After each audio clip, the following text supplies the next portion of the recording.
اس سے کہیں بڑھ کر رب کو تیرے اوپر اختیار حاصل ہے، لہٰذا اللہ سے ڈر، اس کے معاملے میں اللہ سے ڈر۔ اور پھر حضور تو صرف غلام نہیں، جانوروں کے حق تک کا خیال فرماتے۔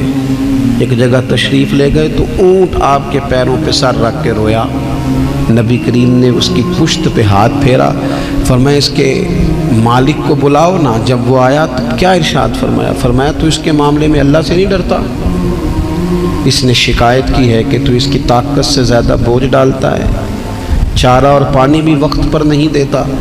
یہ حضور کے احسانات ہیں، ہمیں ان احسانات کا خاص خیال رکھنا چاہیے۔ اور یہ جو ایام ہیں عید میلاد النبی کے، ان ایام میں بالخصوص ہمیں غریبوں کے ساتھ، یتیموں کے ساتھ، بیواؤں کے ساتھ، مساکین کے ساتھ، لاچاروں کے ساتھ اس لحاظ سے زیادہ مدد کرنی چاہیے کہ میرے رسول پاک انہی کے لیے تو زیادہ رحمت بن کے آئے، انہی کا تو محبوب نے خیال زیادہ فرمایا، انہی کے بارے میں تو ہمیں تلقین زیادہ فرمائی۔ وہ اپنے پرائے کا غم کھانے والا، مرادیں غریبوں کی بھر لانے والا، مصیبت میں غیروں کے کام آنے والا، وہ نبیوں میں رحمت لقب پانے والا۔ تو نبی پاک علیہ السلام کے غلاموں، یہ ہمیں سیکھنا ہے، اس پر ہمیں عمل کرنا ہے۔ اللہ کریم کی بارگاہ میں دعا ہے اللہ ہماری حاضری کو قبول فرمائے۔ آخر دعوانا ان الحمدللہ۔